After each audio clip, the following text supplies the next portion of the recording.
What is love?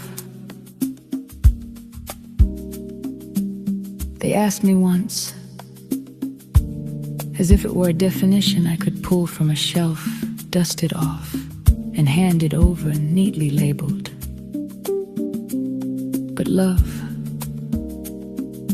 has never sat still long enough to be named without trembling. Love is not the first glance, though it borrows its spark. Not the rush of blood, though it dances in the pulse. Not even the word forever, though it dares to whisper it with a straight face. Love, from where I stand, is quieter than that, and infinitely louder. What is love?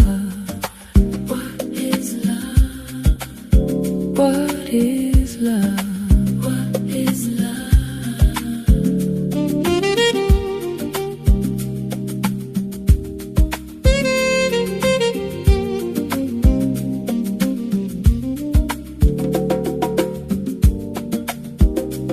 It is the way I remember the exact cadence of your silence, how your absence has a shape I could trace with my hands in the dark. It is choosing, not once, not in a grand cinematic confession, but in the ordinary rituals and pouring 2 cups of coffee, even when one goes cold. In staying when leaving would be easier on the ego, in listening past the words to the places you're afraid to speak from.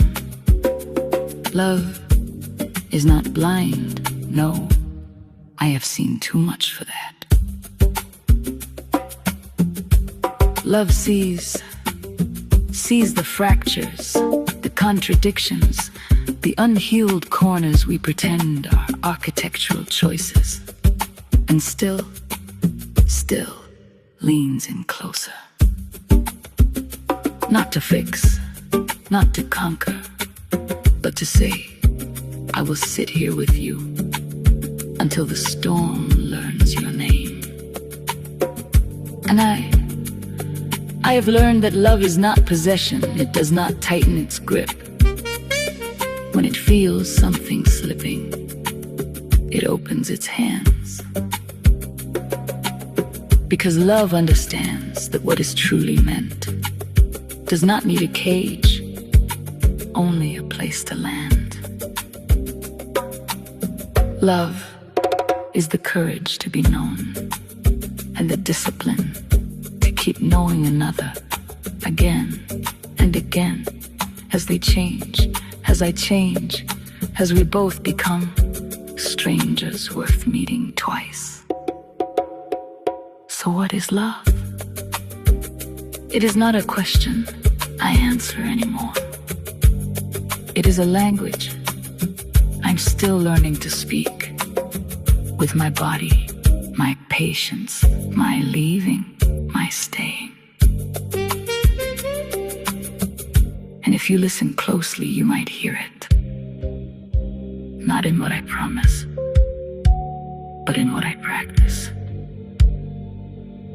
Love is not what I say. It is what I return to. What is love? What is love? What is love?